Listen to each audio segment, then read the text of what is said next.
எல்லாருக்கும் வணக்கம். நான் உங்கள் சாவித்ரி கோவிந்தராஜன். பாவை ஃபுட் சேனல் மூலமாக உங்களை சந்திக்கிறது மிக்க மகிழ்ச்சி. வாங்க இன்றைக்கி என்ன ரெசிபி பண்ண போகிறோன்னு பார்க்கலாம். இன்றைக்கி பார்த்திங்கன்னா எக் மசாலா ஆம்லெட்டு தான் பண்ணுறோம். அது எப்படி பண்ணலான்னு பார்க்கலாம் வாங்க.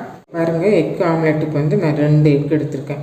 இதுக்கு கூட இதில் சேர்த்துறது பார்த்திங்கன்னா ஒரு 1/4 ஸ்பூன் பெப்பர் சேர்த்துருக்குறேன். அப்புறம் கொஞ்சமாக மஞ்சள் பொடி சேர்த்துருக்கேன், கொஞ்சம் உப்பு, அப்புறம் பச்சை மிளகாய், கொஞ்சம் வெங்காயம், இவ்வளோதான். இப்போ இதை அடிச்சுட்டேன். இதை விஸ்கு வச்சு நல்லா அடிச்சுட்டு வந்துடுறேன். எண்ணெய் காய்ஞ்சிருச்சுன்னா அதுக்கு மீடியம் சைஸ் வெங்காயம் எடுத்து கட் பண்ணி வச்சுருக்கேன். அது கூட பார்த்திங்கன்னா இஞ்சி 1 ஸ்பூன் எடுத்திருக்கேன், அதையும் இது கூட சேர்த்துக்கலாம். அப்புறம் பச்சை மிளகா ஒரு பச்சை மிளகா எடுத்து பொடியாக கட் பண்ணி வச்சுருக்கேன், அவ்வளோதான். இப்போ இது நல்லா வதங்கட்டும்.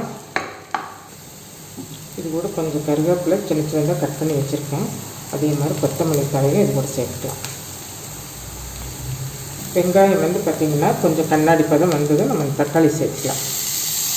தக்காளி ஒரு சின்ன பழம் தான் எடுத்துருக்குறேன், ஜாஸ்தி நிறைய போட வேண்டாம். ஒரு பழத்தில் ஒரு அரை பழம் எடுத்தால் போதும். இந்த மசாலாவில் இதில் ஆட் பண்ணிக்கலாம். கொஞ்சம் 1/4 ஸ்பூன் மஞ்சள்தூள், 1/2 ஸ்பூன் மஞ்சள்தூள், கரம் மசாலா ஒரு 1/2 ஸ்பூனு, மிளகாத்தூள் ஒரு 1/2 ஸ்பூன், 1/2 ஸ்பூன், இவ்வளோதாங்க. இது கூட பெப்பர் கொஞ்சம் சேர்த்துக்கலாம். பெப்பர் அதில் சேர்த்துருக்கோம், 1/2 ஸ்பூன் சேர்த்துக்கலாம். இது கூட 10 செகண்ட் வதக்குனா போதும். இப்போ இது கூட என்ன பண்ணணும்னா, நம்ம இந்த முட்டை அடித்து வச்சுருக்கோம் இல்லைங்களா, அது இதில் நம்ம ஊற்றிடலாம்.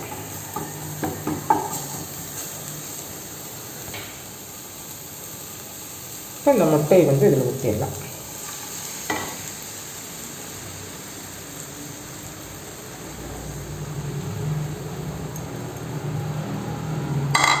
இப்போ ஒரு 1/2 ஸ்பூன் சேர்த்துட்டு இது ஒரு 2 நிமிஷம் வேக விட்டுடலாம்.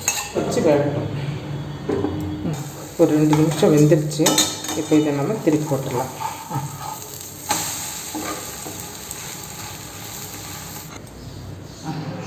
பாருங்கள், எக் மசாலா ஆம்லெட் ரெடி ஆகிடுச்சு. மீண்டும் ஒரு புதிய வீடியோவில் சந்திப்போம். நன்றி, வணக்கம்.